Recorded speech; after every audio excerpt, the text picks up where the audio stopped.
Shalom, call hello Yahweh Hashem Abishai, Bahashem Wakapadash.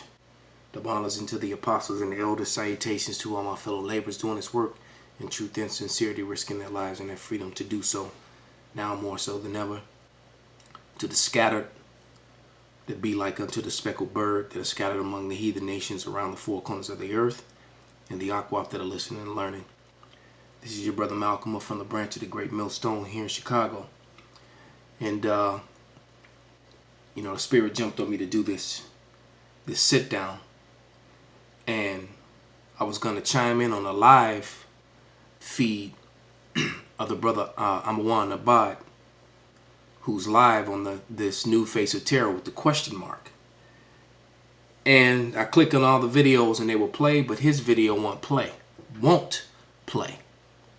So this goes to show you that E is, he's against this truth and it coming out.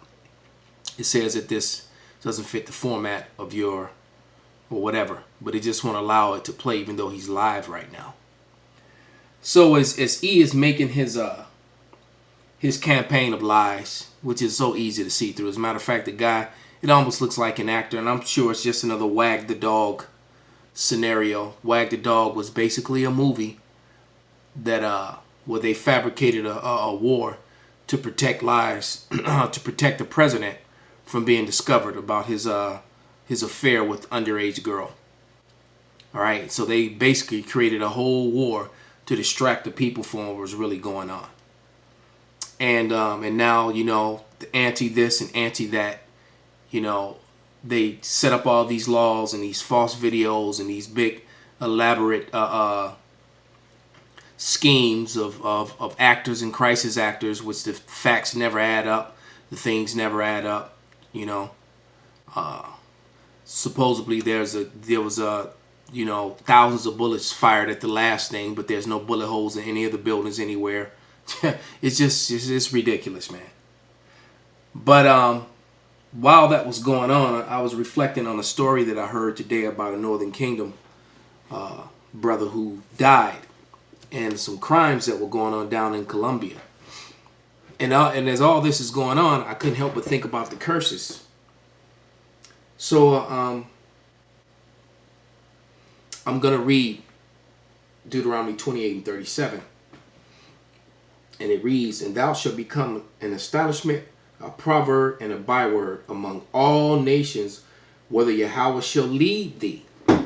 So you shall become a nigger, a spigger, a Colombian, a Nicaraguan, a Puerto Rican, a Salvadorian, a Mexican, a Jamaican, a Haitian, a Dominican. You should become all these things. Those are bywords. All right? And this particular Latino byword man, his name was Daniel. And Daniel was killed. And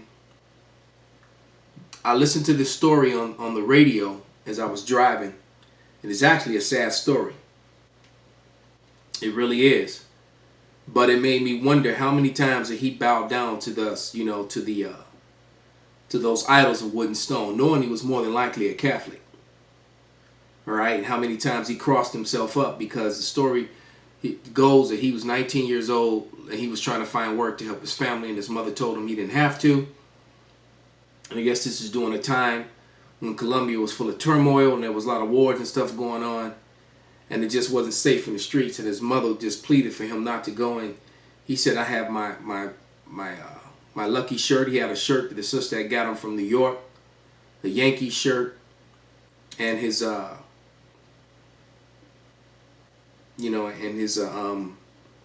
what do you call it when you, now my mind is going blank, when you, his job, not the application, but darn it, his resume. And he went out to go try to get this job, and his mother said she had a haunting feeling. All right, and then she waited for him to come back. He didn't come back later on in the morning. He didn't come back in the afternoon. As the night began to fall, she knew something had happened to her son. Didn't answer his phone calls or anything. Right? So it turned out, then the story switches to Carlos, this other agent. As a matter of fact, let me read this scripture first. All right? Because that whole thing about him bowing down to his mother and asking his mother to bless him, that's that woman worship. When he should have been praying to the Lord to bless him. But this is Deuteronomy 28 and 64. Now that's not saying that your mother can't pray over you. That's not what I'm saying at all. But she said how he bowed down and kneeled before her. All right. So it says in Psalm 28:64, and it reads, "And Yahweh shall scatter thee among all the people from one end of the earth unto the other, and there thou shalt serve other gods, which neither thou nor thy fathers have known, even wood and stone." All right, those images of Cesare and Mary, you know. And the same people who put up those images are the same people who are demonizing Jake today, you know, with these Wag the Dog events. All right. As we're looking at the brother still live, you can see the arrow. He's live right now, but when I click on the video, it won't play. All right, it won't play. It'll play later after he's done, but it won't play while it's live. So they're really trying to put a muzzle on the truth and control the narrative. All right, as they did in this story. So let's get back to this new guy, Carlos.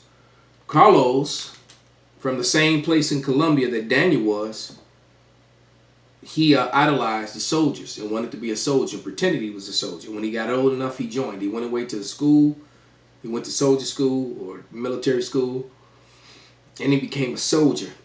Did so well till they made him actually a special agent, was basically like a CIA agent. All right? To where he grew his hair and got a tattoo to blend in with civilians. And his job was to get information. That was his job. Because it seems that the military in Colombia at this time was at war with a civilian military or a civilian rebellion against them, or something to that nature. All right? Now it turns out he was getting information, and then he finds out that the unit he was from was a unit that had the lowest marks of deaths in combat as far as enemy combatants. So, out of nowhere, in that same town that Daniel was from, his enemy started racking up deaths. So you can kind of figure out what happened to Daniel. And see, what happens is that the Americans were funding the military. See, he is behind all wickedness. So they got money for every Jake that died down there, whether on their side or not. But they were basically financing death. So what Daniel discovered, he discovered that they were actually rounding up innocent young men, rounding them up and executing them, putting them in military uniforms, and then executing them and burying them in mass deaths.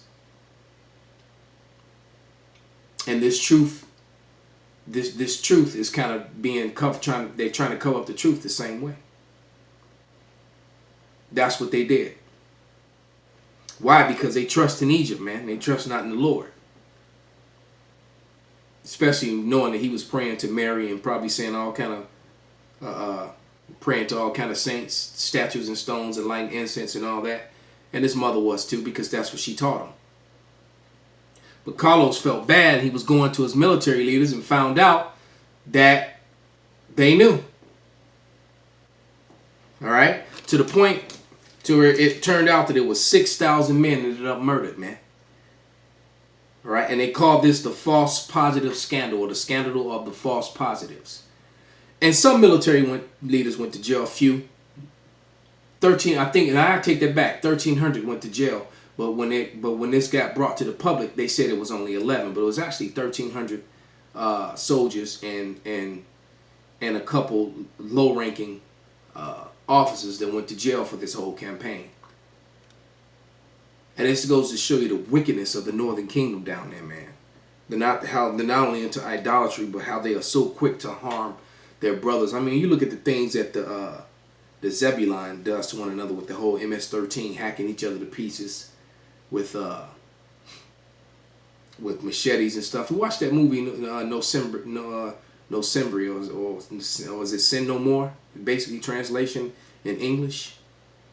You know, what the Iskarites do to each other with the cartels, beheading and cutting each other's heads off. I saw a video where they had a guy handcuffed and two guys stood on his legs, on his feet with his legs open, and let a pit bull rip his manhood off while he was still alive. Who does that, man? That's beyond wicked, man. And a mighty warrior would not kill a man in such a matter, man. That was very cowardice. And the things that they do is just horrible, what they do to one another, man. Their eyes evil unto their brother, man. All right?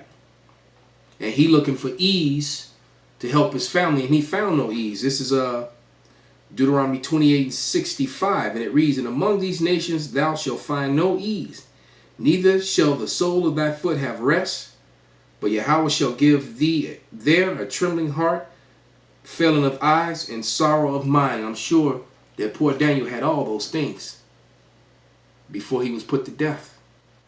19 years old, with a group of men he probably had never seen before, told him, "Hey, you guys put on these uniforms," and then they were carried out, probably put on their knees or lined up and just shot up. They probably shot them right in front of the holes that they had already pre-dug. Or they, more than likely, they made them dig their own graves. Stood them in front of them and they shot them and they just fell in them. Because he was found among it. And 10 years later, his sisters set him down because only way they were able to identify him was by the New York, the shirt she had got him from New York. His body was, decayed and nothing but bones left. But that New York Yankee shirt that she had brought back from New York the one time she went to America, he was wearing. That was his favorite shirt because his sister gave it to him. And he was the only male in his family, man. Right? See, the curses are upon us. And now the demonization. All right? He is exposed. That's why he's doing this. He's going to continue with this false flag because the name of this video is called The New Face of Terror, ?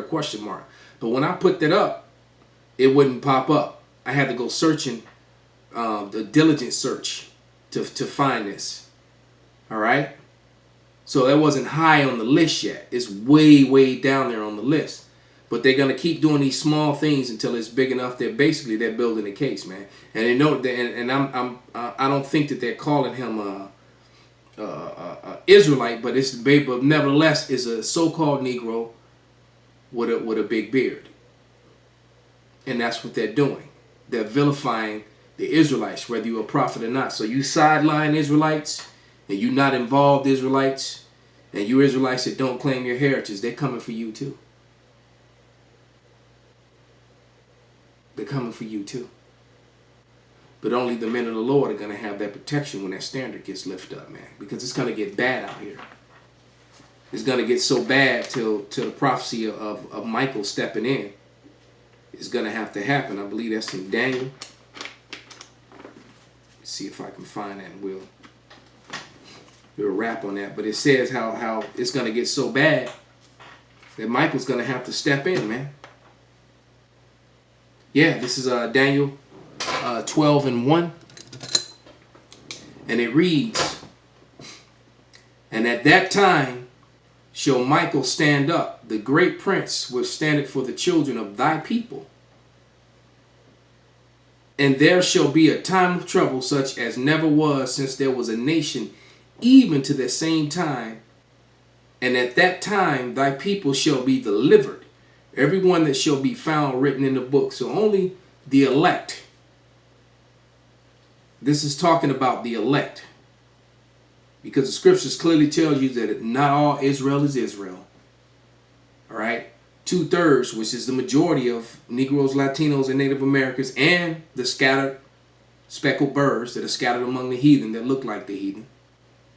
They're included in that number of judgment too.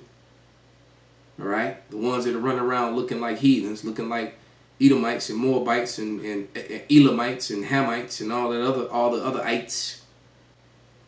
All right, because it clearly tells you in Zechariah that 2/3 are going to be cut off and die, man.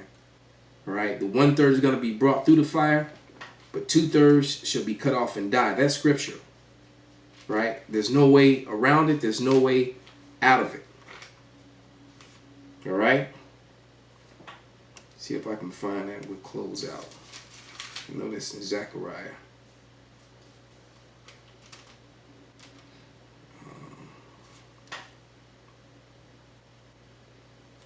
Where it says 2/3 shall be cut off and die, but the third shall be left therein.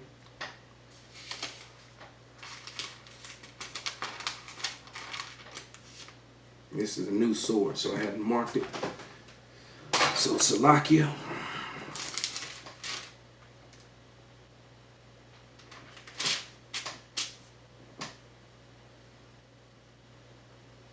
There it is. Just found it. This is Zechariah 13 and start at verse 8. And it reads, "And it shall come to pass that in all the land, saith Yahweh, 2 parts therein shall be cut off and die, but the third shall be left therein." All right? "And I will bring the third part through the fire, and refine them as silver is refined, and will try them as gold is tried. And they shall call on my name, and I will hear them, and I will say, it is my people, and they will say, Yahweh is my power." And that's what we're saying. And Yahweh Ratazah, you know, the men of the Lord will never lose that spirit to call on the name and speak it boldly in the face of our enemies, even unto the death. All right, because this war is on, man. And the fact that they keep doing these Wag the Dog scenarios is proof and evidence of it. All right, so with that, all praises, glory, and honor be unto Yahweh B'Shem Abishai, B'Hashem Rakak Wadash, Wa Abba Babal. Shalom.